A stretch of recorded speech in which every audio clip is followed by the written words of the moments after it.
and welcome to Joy News at 6. The news is live on Joy 99.7 and hits 103.9 FM in Accra. In Kumasi on Love 99.5 FM and over 30 affiliates across Ghana's 16 regions, including Jubilee Radio, Sun City Radio, Keta, Saboba FM Saboba and A1 Radio Bolgatanga. Get radio, TV and online content on the myjoyonline.com interactive app for Android and iOS devices. This morning, President Akufo-Addo says key government infrastructural projects which have stalled will resume shortly, despite admitting the IMF program does not mean an end to current economic difficulties. Access to the IMF facility will not spell the immediate end of the difficulties we are in presently. Government is meanwhile set to continue with implementation of key IMF targets, including removal of subsidies in the energy sector by end of June. We know that the first review will be in November. We are working to make sure that all the conditionalities that we have to make or we have to meet before we are able to program attain. In business, government heavy borrowing on the treasury market triggers another marginal undersubscription of T-bills as interest rates surge. We've got details on the Joy Business Report.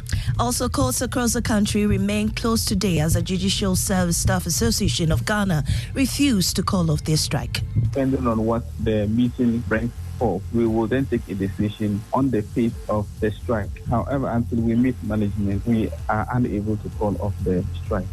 And much later in the bulletin, from Fela Kuti to Burna Boy, we have a special Joy entertainment feature focusing on how one man's music continues to inspire many. Afrobeat is Fela Kuti. My people say they fear too much. My people say they fear too much. I am Amia Sinyamiche Thompson. Details shortly.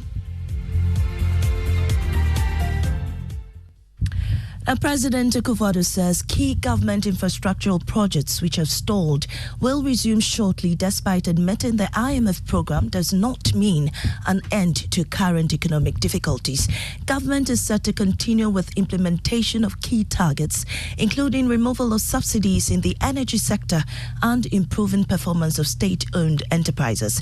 These conditions are to be met by end of June, and government is confident it will be able to meet them to enable the nation work towards unlocking the funds the international financial institutions has pledged. There's more in the following report. The nation has already received at least $600 million from the fund. It is expected that a number of key conditions are to be fulfilled before a major review of the program in November to enable government unlock the second installment under the $3 billion facility. Dr. Leandro Medina is IMF resident representative. The review will actually be hopefully in November. Then disbursement comes right after the board approval, which means that the program is on track to meet the objectives. So after the board approval, the disbursement is immediate. So if it's approved in November, I stand to be the disbursement will come. It's a matter of 1 or 2 days. Some of the key conditions to be met by end of June include government's financial strategy. For those very things, you can see the extent to which there's a lot of restoring. Well, President Akufo-Addo says the support program does not mean an end to current difficulties.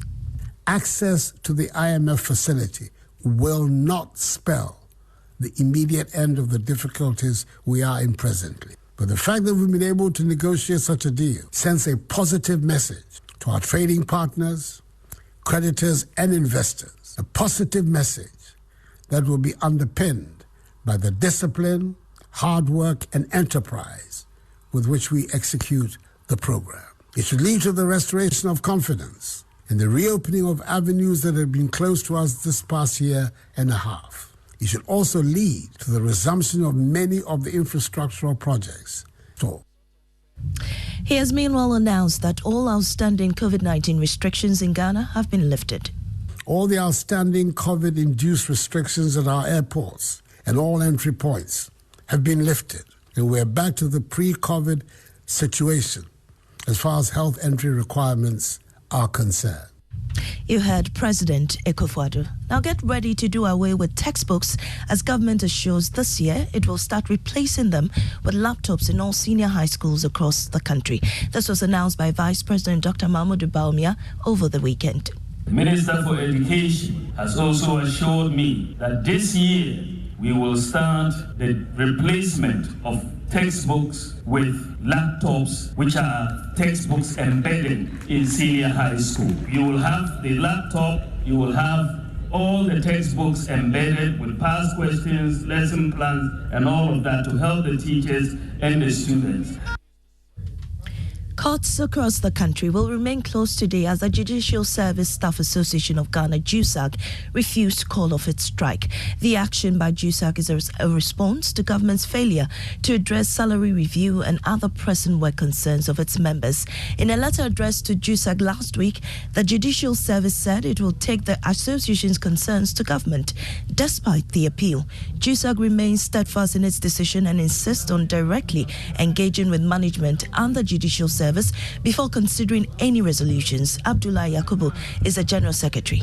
Yeah, we are very much worried about whose freedoms are at stake, especially suspects who have been arrested and wouldn't be able to stay beyond the 48 hours, or those who require bail and all other court usage. Because of that, we try to give a very long rope to the government. If government was minded about the repercussions of our strike on the vulnerable Ghanaians who require bail and others whose freedoms will be at stake, government would have engaged us at least within that 14 days. We stay on issues relating to the judiciary. Now, General Superintendent of the Assemblies of God, Ghana, Dr. Stephen Wangam, is praying for Chief Justice nominee Justice Gertrude Tokonu to be protected from political manipulation. He believes her tenure of office will see significant improvement in justice if approved. Justice Tokonu joined leaders of the Assemblies of God Church to dedicate one of its chapels located at Tema. No matter what happens in my life, I think the most precious part of my life is in knowing that I'm a child of that context, that I am excited to accept to serve this country. And it's in that concept, in that context, that I'm so excited to be at the altar. You heard Chief Justice nominee Justice Gertrude Tokonu. We can now listen to Dr. Stephen Wangam. God should make a forehead strong that no political power can manipulate it. You shall make unprecedented achievement and history. We preserve your family and everybody in the judiciary. Any power that shall rise against them, may they be subdued.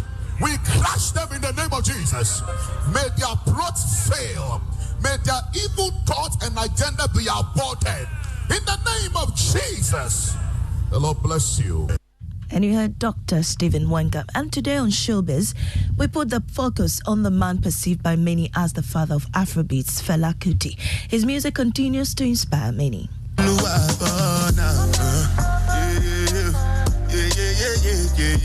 Burna Boy's Ye is a big tune that sets many heads bopping.